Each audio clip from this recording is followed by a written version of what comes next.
Oi pessoal, aqui é o professor Maxwell de História e hoje eu vou dar aula para o nono ano, fazendo a revisão para o nosso simulado. Eu vou fazer uma revisãozinha aí dos assuntos que vai cair, tá? E depois eu vou dar uns exercícios que vocês vão fazer, os exercícios, e responder, claro. E depois eu vou passar o gabarito para vocês estudarem, tá bom? Vamos lá, vamos começar aí com Benito Mussolini, o poder totalitário na Europa. Tá? Benito Mussolini vai chegar ao poder em 1922, quando ele dá um golpe em cima do governo italiano da época. Ele, naquele período ali, ele vai fazer um tratado com a Igreja Católica, certo? E reconhecendo a Igreja Católica agora como um Estado, tá? Tanto é que o Vaticano é o país menor do mundo, tá? Mas para isso acontecer foi assinado entre Mussolini e o Vaticano o Tratado de Latrão, tá? E esse tratado, a Itália reconhecia a independência do Estado do Vaticano, tá? Então, o Vaticano é um Estado teocrático, onde o chefe de governo também é o chefe da igreja, um chefe político, é um chefe da igreja, né? Também chefe político, chefe do Estado em geral, mas também chefe da igreja, da religião. Nesse período também, já em 1923, o Adolfo Hitler tenta dar um golpe, né, que é chamado golpe da cervejaria, em 1933, não, 1923, um ano depois que Benito Mussolini deu o golpe lá na Itália.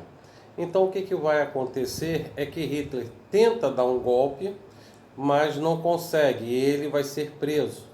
E nesse que ele é preso, ele vai escrever um livro, fazendo, incrível que pareça, um roteiro sobre o que ele iria fazer no período da Segunda Guerra Mundial.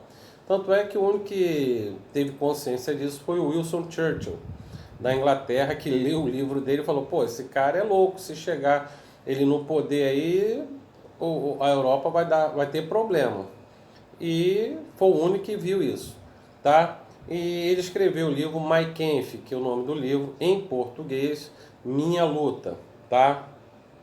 Outra coisa que vai acontecer também no mundo nesse período, a gente está falando aí do poder totalitário na Europa, falando de Mussolini, falando de Adolfo Hitler, mas vai acontecer um episódio no mundo, né, que vai mexer com o mundo todo, com a economia do mundo todo, vai ser a crise de 1929, na qual a Bolsa de Nova York vai quebrar porque os Estados Unidos vai ter a superprodução, quer dizer, ele vai produzir mais do que vende. Então isso vai fazer com que os bancos quebrem porque os empresários da época, da indústria, do campo também, vão pegar vários empréstimos para investir nas suas indústrias. Só que vai acontecer o seguinte, isso foi no período da Primeira Guerra Mundial, acaba a Primeira Guerra Mundial, a indústria europeia se recupera e isso começa a virar um concorrente dos Estados Unidos. E os Estados Unidos lá com os estoques lotados de mercadoria, certo? Tem que parar sua produção, muitas pessoas vão ficar desempregadas e isso vai ocasionar, certo? Os empresários, tanto do campo como das cidades, não vai ter como pagar os bancos e os bancos vão quebrar. O nome desse período, isso foi em 1929, vai ser chamado de Crise de 1929. Então o que vai acontecer? Vai entrar na presidência da República Estadunidense o presidente chamado Franklin Roosevelt, certo? Que ele foi presidente dos Estados Unidos por 2 vezes, tá? E quando ele entra no meio dessa crise. Então ele vai criar o New Deals, né? E esse plano é o que? Ele vai investir em obras públicas, certo? Para que tenha empregos e as pessoas comecem a trabalhar e comecem a consumir, e assim fazendo que a economia estadunidense comece a andar novamente. Claro que isso não foi de um dia para o outro, tá? Falando um pouco de Brasil nesse período, a gente vai ter aqui em 1930, tá? Já o Brasil foi atingido com a crise de 29, da quebra da Bolsa de Nova York, já que os Estados Unidos comprava mais de 60% do café produzido aqui no Brasil. Então, em 1930, nas eleições, o presidente Washington Luiz vai indicar para a presidência o Júlio Prestes, tá? Que é paulista, porque estava no período da política do café com leite. Então, o Washington Luiz era, né, da bancada paulista, então dele indicar agora um mineiro, ele não indica, indica um paulista, Júlio Prestes, que ganha as eleições em 1930, tanto é que ele vai concorrer contra Getúlio Vargas, mas vai perder, vai ganhar as eleições. Só que aí o Getúlio Vargas vem dar o golpe de 1930 e assume a presidência. Então, Júlio Prestes foi aquele que ganhou, mas não levou, tá? A era Vargas vai ser dividida em várias partes, tá? A última fase, que vai de 1937 a 1945, vai ser chamado de Estado Novo, quando termina também a Segunda Guerra Mundial. Então Getúlio Vargas é retirado do poder. Falando um pouco ainda aí agora, indo para a Europa novamente, Adolfo Hitler, querendo começar, né, a Segunda Guerra Mundial, ele já tinha conseguido os Sudetos da Tchecoslováquia com autorização da França e da Inglaterra, e também já tinha conseguido unificar a Áustria com a Alemanha. Então a Inglaterra, né, com Chamberlain, que é o primeiro-ministro da Inglaterra na época, fala: ó, o que você desejar agora, a partir de agora, não vai ter mais direito. Mas isso, Hitler, para não, na hora da guerra, não ter dois frontes para lutar, tá? Então ele vai fazer um pacto de não agressão, tanto é que esse pacto vai ser chamado Ribbentrop-Molotov, tá? Que Ribbentrop era ministro do exterior, que vai negociar com Molotov, que é ministro do exterior do Stalin, certo? E assim Ribbentrop vai à União Soviética, vai a Moscou e chega lá e assina o Tratado de Não Agressão no período de 10 anos. Claro que nós sabemos que Hitler não vai cumprir esse pacto, né, de não agressão.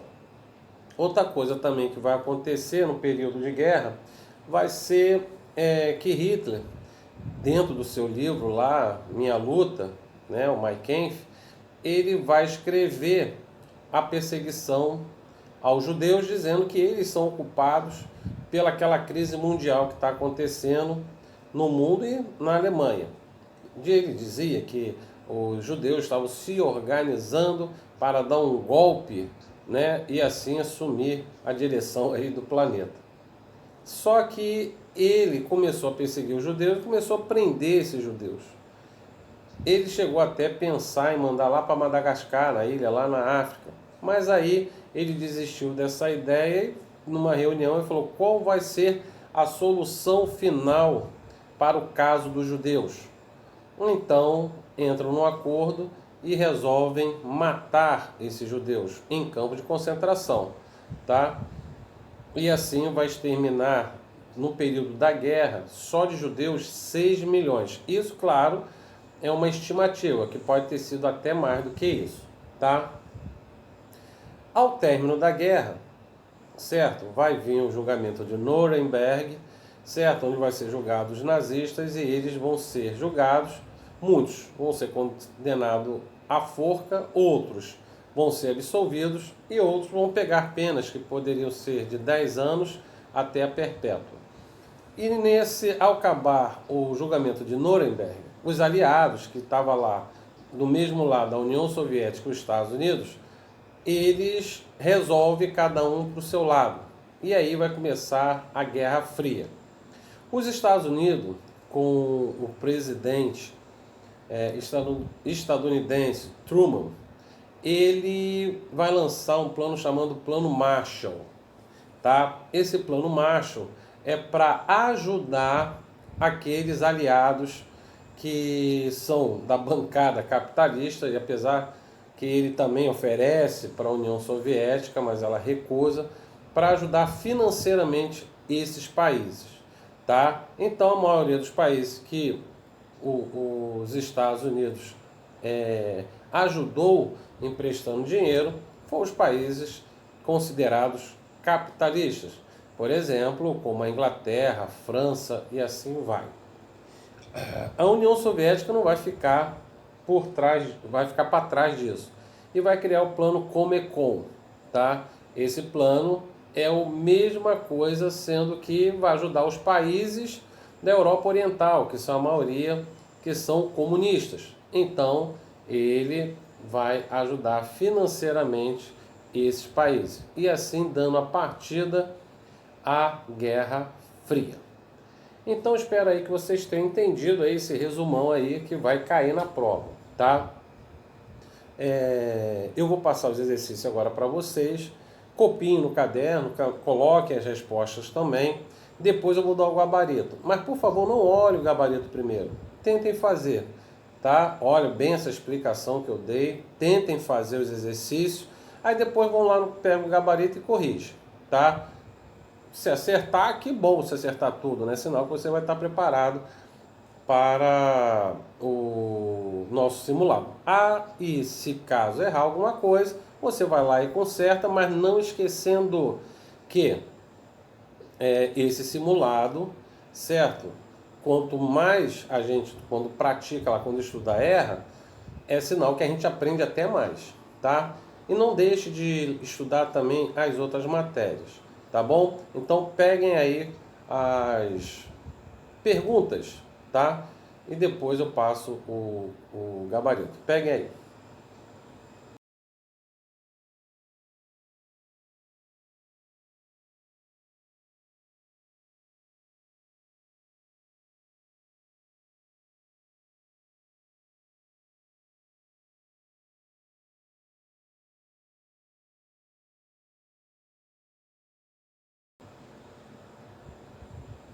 E aí, pessoal, copiaram já? Botaram a resposta? Agora eu vou dar o gabarito para vocês, tá?